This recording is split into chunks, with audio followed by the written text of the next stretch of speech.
Hi everyone, it's Ira from gmailfiend. First of all, thank you for watching this video.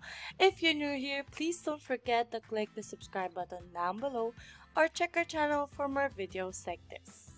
So for today's video, I'll be showing you how to turn on the send and archive part when you are sending an email in Gmail.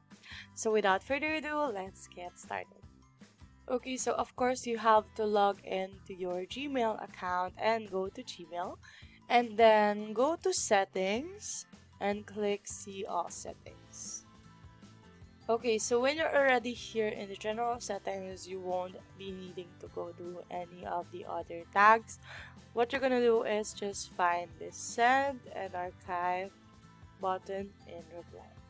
So what you're gonna do is click show, send and archive button in reply and then save your changes.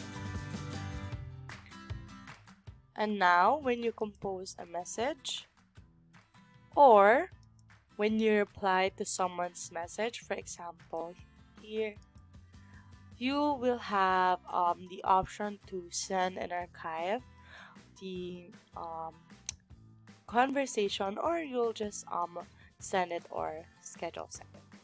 So that's basically it on how you can show or turn on the send and archive message or send message here in Gmail.